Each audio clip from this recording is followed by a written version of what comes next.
Hello, everyone. It's Dr. Jill here, and today I am joined by one of my authors for our Author in the Spotlight series. And I'm joined today by Coach Rashda. Can you go ahead and introduce yourself, please? Hi, thank you for having me, Jill. I am Rashda Shanaz. I'm an emotional mastery and fulfillment transformational life coach, an international speaker, an author, and a travel business owner. So I'm a serial entrepreneur. Excellent. Exciting. How did you get into coaching? It was almost a natural progression from my management career, from being a youth club leader and a Cub Scout leader here in the UK, being the go-to person for my family whenever they had issues or problems and resolving those issues or helping them work through them.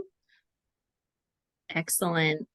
And tell us a little bit about your travel business as well. Have you been doing that for a while, right? I think. Yeah, Yeah. about just over 18 months, so over a Oh, year wow. and a half.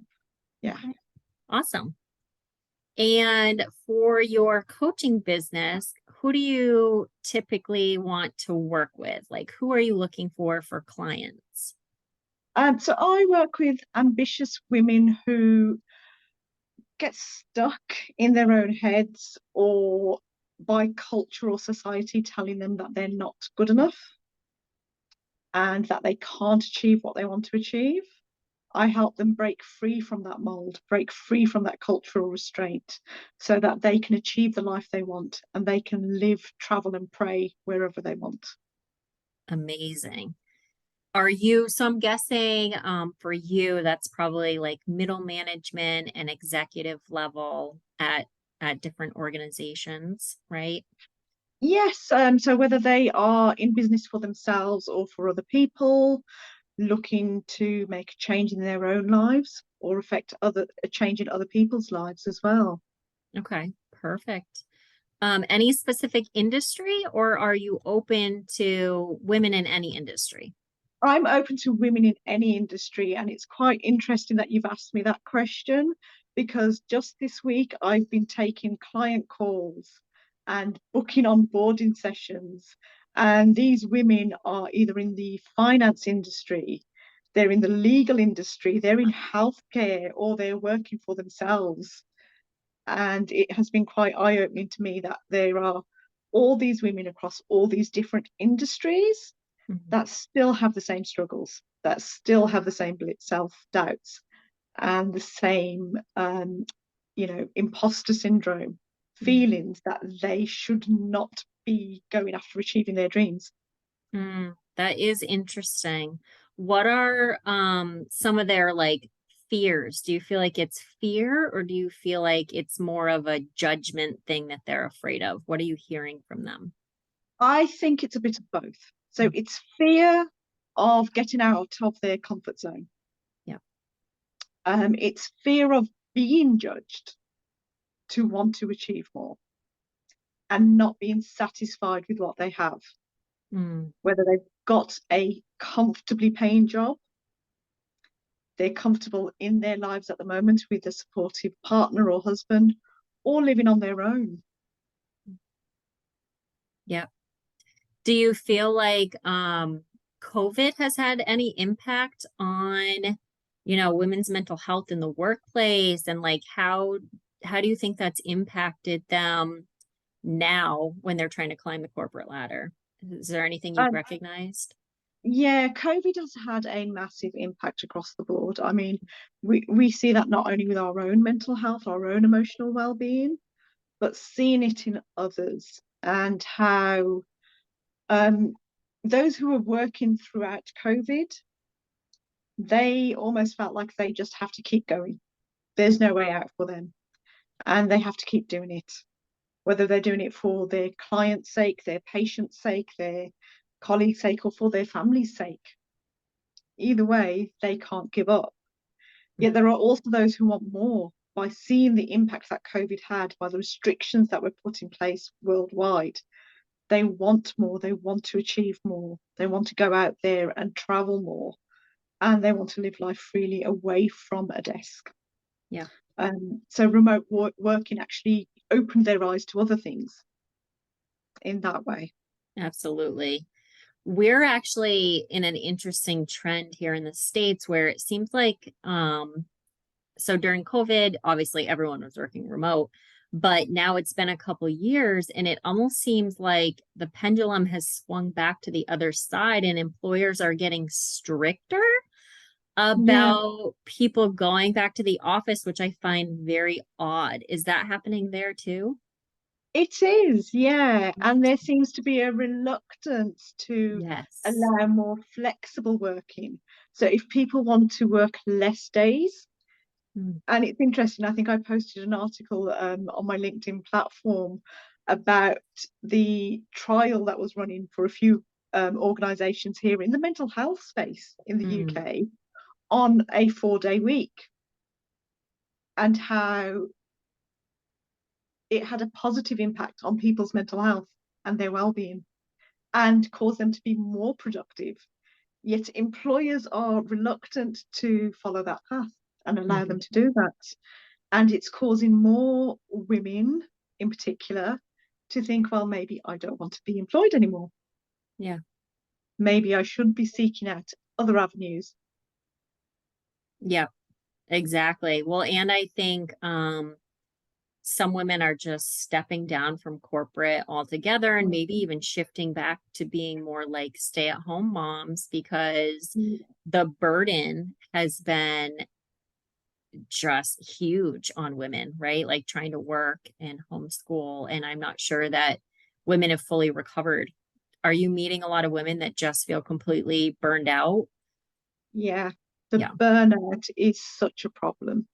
And again, like I said, it doesn't matter what line of work they're in. Mm. So people from healthcare, from legal teachers, regardless, even working in a grocery store, and that burnout is there. Yeah, They were absolutely. having to do so much during COVID. They were having to work and run the household and homeschool the children and having very little support in doing that. Hmm. Yeah, for sure. Your coaching program. So let's talk a little bit about how it helps these women, how it transforms them. How long is the program? Is it like an 8-week program? So at the moment, I've been experimenting with a 6 week Okay. or a 12-week program. So 6 sessions or 12 sessions, depending on what your need is, whether it's just getting out of the Mhm. limiting belief of, okay, I know what I want to do, but I don't know how to do it and how to action it. You may not need as much support. You may not need a tailored program over 12 sessions to Mm, help you. You might only need 6. Or you might not even need the full 6. You might not just need a one deep dive session for 90 minutes to discover, what have you already got in your wheelhouse? yeah. What can you take today and take action on? Yes. And how can I help you facilitate that? Awesome. And what are some of the results that you've seen with your clients? Oh, the results have been phenomenal so far. Even just at the end of an onboarding session this week, I got feedback from one client saying I hadn't realized I changed the tone of my voice when Mhm. I talk about my current role and I talk about what I like doing. And she said the fact that you picked up on that, and that is my NLP training, my neuro linguistic programming training, that enabled me to pick up on the fact that she had a flat tone of voice when talking Mhm. about her current role. And as soon as we started talking about what she likes to do and what her visions and her goals and her dreams are, that tone of voice changed. Mm. Yeah, absolutely. And I think sometimes, we just need to feel like we have someone in our corner, right? Because Mhm. I think, something women struggle with is finding the people that to support us. And it can be hard to find that support. Yeah, definitely. Because a lot of these women, they're already supportive. They've got Mm, supportive friends, they've got supportive family members, they've got supportive spouses.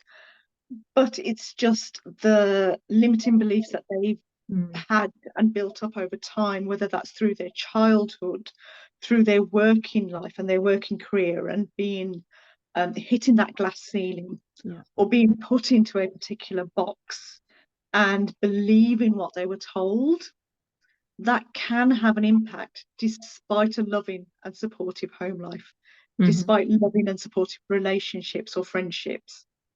Yeah, absolutely. Awesome. All right. Where can people find you if they want to work with you? So I have a website. I am across most social media channels. I've not ventured down the TikTok lane yet. That is one that I'm trying to hold off. Yeah. Yeah. Okay, awesome. And then we will post all the links when we post this recording. Is there anything else that you want to share, either about you or your business or, the women that you want to work with? Any last thoughts? Well, I was lucky enough to speak at an international summit yesterday about Awesome. entrepreneurship. And whilst I was speaking, it made me think about my own journey as well, and how fear can be thought of as two ways.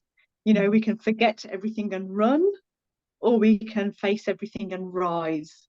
And I've definitely been on that roller coaster over the years, from starting out, wanting to be a chef when I was a teenager, and being told it wasn't acceptable for a woman of colour, a woman Mhm. of a particular race, a woman of a particular religion to go into that line of work, to letting that stop me and letting that hold me back, to then going after my own dreams and my own visions, and losing people along the way who were not supportive of that, but rising above it and continuing to go after it. And that's what it is. And fear can be, it can either make you or break you. And the best thing you can do is learn from the fear and embrace the fear, Mm, and you use it to gain knowledge and experience in what hasn't worked previously and what can work for you in the future. yeah, absolutely. Do you have any tips for people that maybe are going through something that's scaring them right now? Like, how do they keep moving forward? Well, I have an emotional mastery guide Mm, that is available via my social media links, via my website. okay. And I also have a guide to the 14 habits of successful people. Because I think the best thing you can do is to achieve something that you want. Look at someone who's already achieved it ahead of Hmm. you and emulate them. Yeah, Use that person as your role model and go after what you want from them. yeah, absolutely. I love that. That is great advice. Great Mhm. advice. All right. Anything else before we hop off? No, nothing really. I'm very open to new connections and to helping people. I have a free Facebook group where I share my own emotional mastery journey and how I've come to the realizations that I have over the years. Mm, So everyone is very welcome to join me in that space. excellent. Perfect. Well, thank you so much for joining me today. No, thank you for having me. I've really enjoyed this. Thank you.